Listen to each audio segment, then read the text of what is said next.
Hi, Lorax. Hello. I'm Jen. I'm a senior wildlife care specialist here at the San Diego Zoo.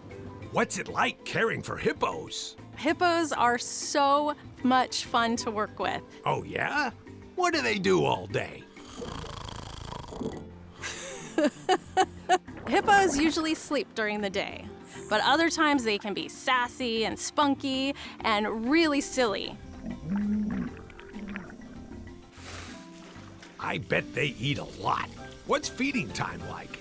Hippos are herbivores, which means they eat plants. And here at the San Diego Zoo, we feed them a variety of hay. They get some produce like apples, melons, corn is one of their favorites. Hey, mine too.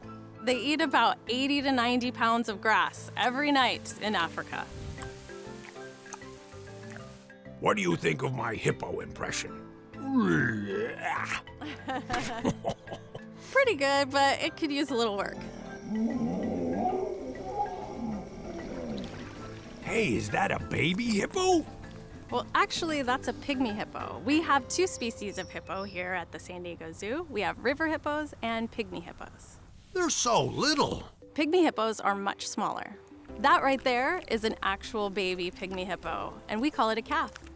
Aw, it's so cute. Most of their time during the day is in the water, so that's when the sun's out, it's really harsh, so they can stay in the water and stay nice and cool and protected from the sun. Oh, yeah, it gets really hot in Africa. I hope they wear sunscreen.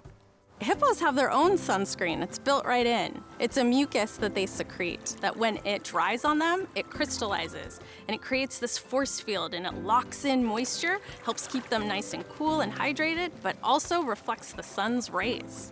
You said secrete? That's like sweating, right? They call it blood sweat, and it's not blood or sweat, it's a mucus. Yeah. Mucus? Like boogers? Can hippos breathe underwater like fish? No, hippos can't breathe underwater, but they can hold their breath for a really long time, about 5 minutes. That's so cool. We really gotta help protect the hippos.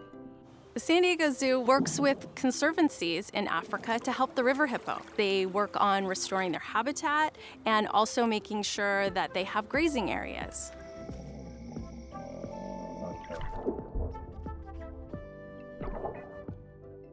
Hippo, hippo, hooray! Thanks, Jen. Bye, see you next time, Lorax.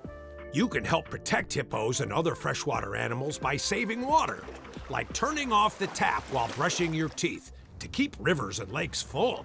You can also remind others not to buy things made from animal teeth or tusks. Hippos need their big teeth to stay safe. And you can learn more about hippos and other animals by reading books or visiting your local zoo. Thanks for joining me on our hippo adventure. I'm giving you a Truffula trophy. You can collect all my trophies by learning about other amazing animals and places you can help protect. Keep on caring, nature keepers.